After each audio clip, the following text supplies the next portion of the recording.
Hola a todos ahí de Ecuador, estamos muy felices que están haciendo un año y estamos siempre orando por ustedes, tenemos ustedes en nuestros corazones y que ustedes sigan adelante, que la célula quede mayor y mayor cada vez más. Amén. Y que haya muchas y muchas personas que sean salvas a través de sus vidas, que Dios les bendiga muchísimo y estamos muy felices por ustedes.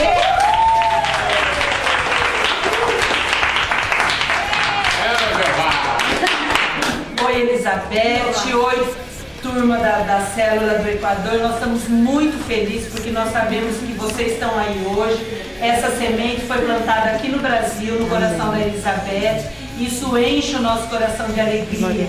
Elizabeth, você traduz para eles, diz que nós amamos essas vidas, nós temos orado por eles, lembrado deles nas nossas orações.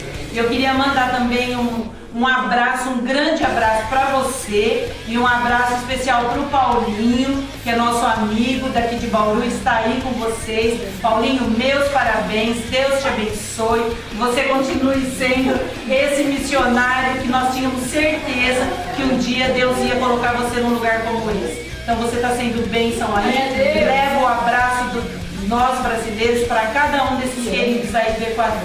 Agora nós vamos cantar parabéns para o Mildinho e estamos cantando parabéns para a célula de vocês também. Deus abençoe. Aguenta aí. Olha assim, não vai, ó, fecha a porta, senão puxa a porta, senão não vai.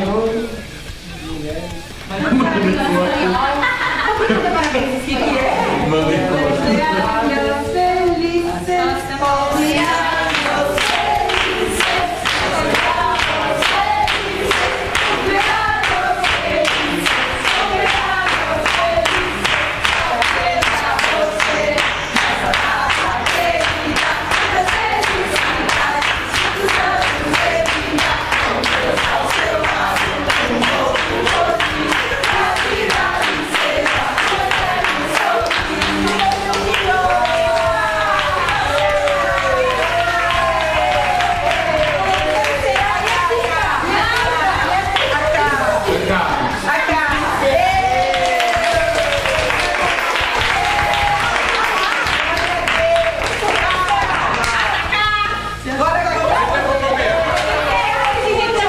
Deus te bendiga.